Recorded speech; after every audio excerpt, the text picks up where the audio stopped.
Hola, mucho gusto, mi nombre es Gina Suárez, yo soy fisioterapeuta y en el video de hoy vamos a hablar sobre el diagnóstico fisioterapéutico.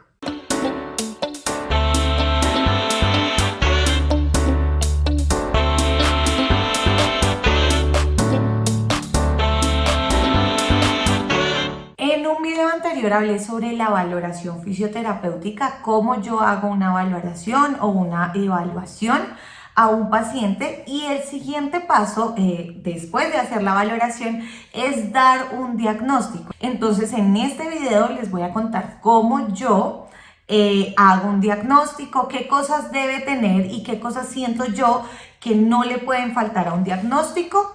Como profesionales que somos los fisioterapeutas, damos un diagnóstico. Es verdad que a nosotros nos llega el paciente ya con un diagnóstico médico, pero nosotros tenemos que hacer nuestra propia evaluación y de acuerdo a eso nosotros damos nuestro diagnóstico fisioterapéutico. También hacemos un pronóstico, pero sobre el pronóstico vamos a hablar en otro video. En este nos vamos a enfocar sobre el diagnóstico, y como es el segundo paso después de la valoración o de la evaluación, casi que en el diagnóstico vamos a hacer un resumen de todo lo que nosotros encontramos en la valoración. Entonces todas las escalas que aplicamos y todo lo que encontramos en la valoración debe ir en el diagnóstico. Normalmente ponemos solo las cosas que aparecieron alteradas. Por ejemplo, si la marcha está alterada, la fuerza muscular está alterada, los rangos de movilidad están alterados, todo eso se pone en el diagnóstico, pero lo que esté bien, lo que haya salido correcto, pues a veces no es necesario ponerlo. Así como la valoración inició con la anamnesis, con un resumen de historia clínica, con preguntas sobre la historia clínica del paciente, así va a iniciar nuestro diagnóstico. Entonces el diagnóstico va a empezar algo como paciente de género masculino, de 54 años de edad, quién se encuentra con tal y tal persona. Aunque el diagnóstico lo hagamos después de la valoración, y a veces yo, por ejemplo, le decía al paciente pues mi diagnóstico fisioterapéutico, pero al momento de digitarlo lo hacía después. Vamos a escribirlo en presente y no en pasado, obviamente tampoco lo vamos a escribir en futuro. Entonces mantenemos el presente durante todo el diagnóstico. Entonces es un paciente con quien lo encontramos, está acompañado de fulano y sutano, qué antecedentes tiene el paciente. Entonces paciente con antecedentes médicos de tales y tales enfermedades. Podemos poner qué medicamentos está tomando el paciente, si queremos, o si no, podemos poner que los medicamentos que el paciente toma pues están anotados en la historia clínica del paciente. De pronto, si hay medicamentos importantes de nuestra área, pues eso sí los vamos a poner. Por ejemplo, en el caso de un paciente que tenga EPOC y yo lo voy a atender por terapia respiratoria y él tenga inhaladores, pues pongo que es un paciente con antecedente médico de enfermedad pulmonar obstructiva crónica, EPOC, que se maneja con oxígeno, cuánto oxígeno, con tales y tales medicamentos. ¿Por qué? Porque es un diagnóstico de fisioterapia donde vamos a revisar la parte respiratoria y me interesa mucho que esté eso anotado en mi diagnóstico.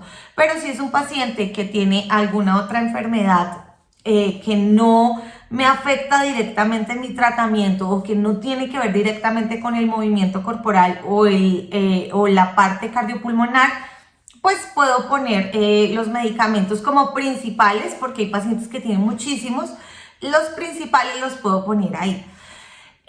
Ya después de poner qué medicamentos tiene el paciente, cuántos años tiene, con quién está, vamos a poner cómo está mi paciente. Mi paciente está consciente, está orientado, todo eso es como las evoluciones que nosotros hacemos. Pero así como empieza la evolución, así empieza también el diagnóstico. Entonces, cómo estaba mi paciente en el momento de la valoración, despierto, orientado, desorientado, acostado, sentado en una silla, deambulando por su domicilio, todo eso también lo pongo en el diagnóstico. Entonces queda muy parecido a una evolución que nosotros hacemos después de cada atención. Ya después de poner todo eso, vamos a empezar a escribir cómo le hicimos la valoración. Entonces, con un previo lavado de manos, con uso de guantes de manejo, de elementos de protección personal, como lo son bata, careta, gorro, bueno, todo lo que usted se haya puesto. Se realizó una evaluación fisioterapéutica encontrando lo siguiente y se pone el resumen en el diagnóstico. Se encontraron alteradas las siguientes categorías. No hay que poner todo lo de la valoración porque entonces no sería un resumen, sino que como es un resumen se ponen las categorías. Entonces se encontraron alteradas las siguientes categorías, tales, tales, tales y tales. Se encontró el paciente con dolor de 8/10, se encontró el paciente con dificultad para hacer tales cosas, con rangos de movimiento limitados por tal cosa.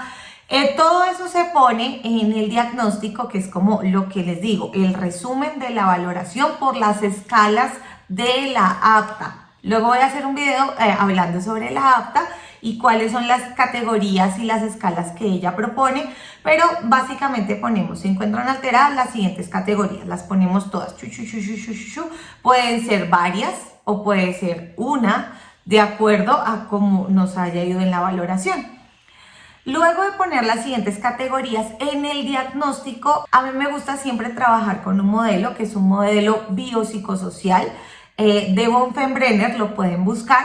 Es un modelo en donde no se ve el paciente como un solo en su medio, sino que se ve el paciente tanto él en su medio como en su microsistema, en su macrosistema. Se ve el paciente y se evalúa como el todo, hasta la parte social. Entonces, eso también lo ponemos en el diagnóstico. ¿Cuáles consideramos nosotros? Y también mediante la entrevista, ¿cuáles considera el paciente que son las barreras que él tiene para acceder a la atención? Entonces, el paciente presenta tales barreras, barreras de movilidad, barreras de accesibilidad. ¿Cuáles son las barreras que el paciente enfrenta? ¿Y cuáles son los facilitadores que el paciente tiene en su vida, en su entorno social, para acceder a nuestros servicios? Eso también se pone en el diagnóstico para que el paciente no solo se vea desde el punto de la enfermedad, sino que lo podamos ver de una forma más integral y podamos entender que el paciente es un todo, que aunque tiene EPS, está en silla de ruedas y le queda muy difícil llegar a nuestro consultorio porque hay muchas vías que todavía no están pensadas para la accesibilidad de una persona en silla de ruedas. Por ejemplo, que aunque el paciente tiene EPS, resulta que vive solo, no tiene quien le ayude, no cuenta con otra persona, no tiene esos facilitadores que son otras personas. Y facilitadores no solo a nivel físico, sino a nivel emocional. Cuenta con una familia que lo apoya o no cuenta con nadie, el paciente se ve motivado o al contrario, el paciente se ve desmotivado, el paciente refiere que ha pasado por épocas de depresión, está yendo a psicología. Todas esas cosas también nos incluyen a nosotros los fisioterapeutas, porque eso también nos permite ver al paciente como un todo y enfocar nuestro tratamiento de tal forma que le ayude al paciente. Obviamente no vamos a mejorar todo esto, pero al tenerlo en cuenta podemos enfocar mejor nuestro tratamiento. Ya luego de poner eso, vamos a poner ahora sí todo lo anterior, las barreras, los facilitadores, las categorías del apta, todo lo anterior vamos a poner qué tanto lo limitan a él para realizar sus actividades de la vida diaria. ¿Qué tanto lo limitan? Resulta que lo limitan de forma moderada para realizar las actividades de la vida diaria, o lo limitan de forma severa, o lo limitan o no lo limitan para realizar las actividades. El paciente puede hacer sus actividades de la vida diaria normal.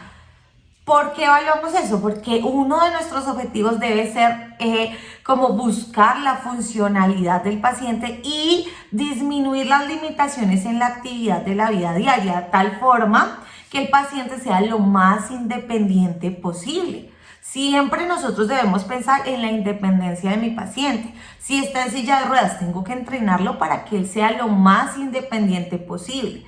Entonces, si sabemos en el diagnóstico que está limitado de forma severa, pues vamos a hacer un plan pensando en cómo podemos ayudarlo a que sea un poquito más independiente. También vamos a tener en cuenta qué actividades hace nuestro paciente. Nuestro paciente resulta que es un empleado, es un operador y por culpa de esto no va a poder seguir trabajando o sí va a poder seguir trabajando o no va a poder trabajar por un tiempo, pero en un futuro puede volver a trabajar. Entonces tenemos que saber el rol de nuestro paciente, cómo se ve afectado.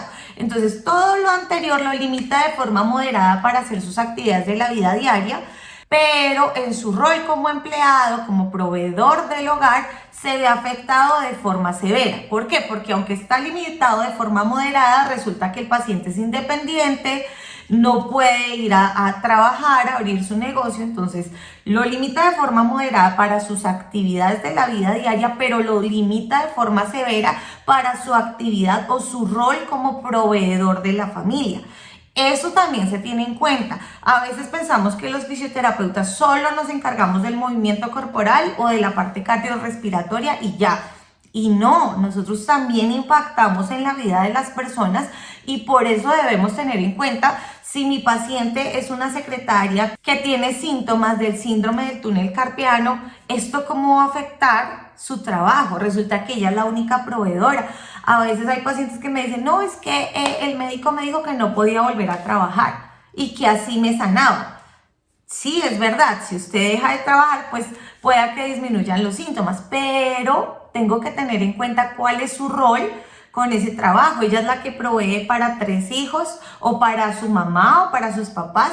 ¿Cómo le voy a decir yo a una persona que no puede volver a trabajar si no tengo en cuenta que de ese trabajo se sustenta una familia?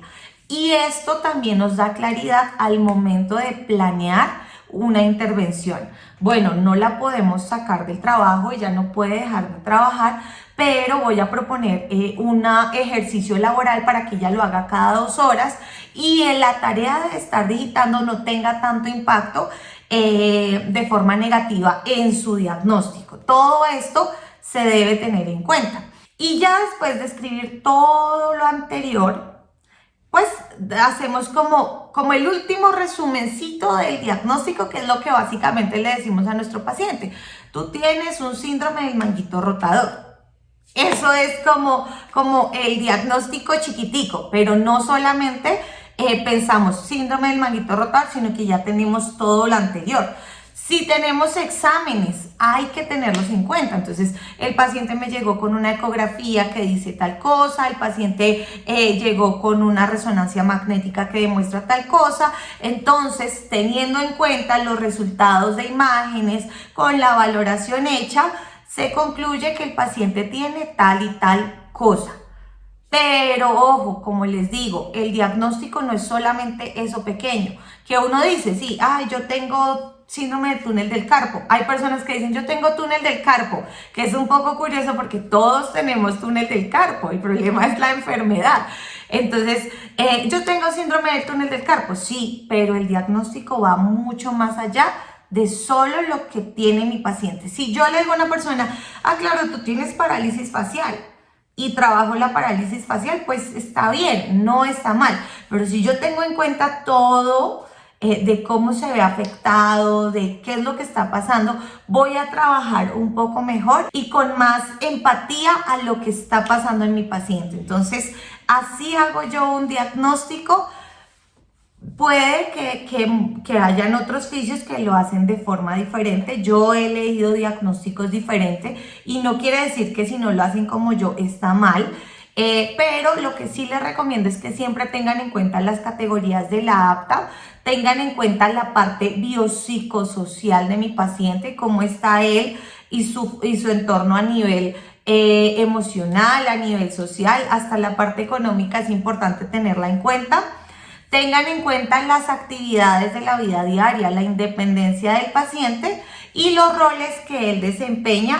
Ténganlo en cuenta en un diagnóstico, no tienen que hacerlo igual que yo, pero sí esos puntos siento yo que son importantes. Yo acá no soy ni profesora, ni estoy escribiendo ninguna ley para fisioterapeutas, pero así trabajo yo. Esta es una forma en la que yo lo hago en todos los ámbitos, a nivel respiratorio, a nivel físico.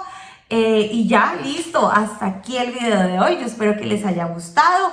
Si tenían la duda de cómo se hace un diagnóstico, ahí se las resuelvo. Siempre escriban con sus palabras. Es muy curioso porque cada uno tiene como su forma de escribir. Yo tenía un jefe que era un médico y él decía, yo sé quién hizo cada evolución porque cada persona tiene su forma de escribir. Todos, aunque pueda que sea lo mismo, usan sus palabras, usan un orden diferente y pues eso es porque somos personas diferentes. No es que el diagnóstico vaya a ser como algo igual y que todo quede igual porque así tiene que ser, porque Gina dijo que primero va la palabra paciente, hay personas que no ponen paciente, hay personas que ponen usuario, entonces sean un poquito creativos en eso, a la forma en la que ustedes escriben. Y ya, espero que este video les haya ayudado. Si ustedes creen que a alguien le puede servir, les agradezco mucho que lo compartan. Si no están suscritos a este canal, suscríbanse. Y si aún no me siguen en Instagram, allá siempre les contesto. De pronto acá los comentarios me demoro un poquito más en contestarlos, pero en Instagram siempre contesto todos los mensajes que me mandan. Les ayudo con lo que necesiten. Nos vemos en el próximo video y que Dios los bendiga.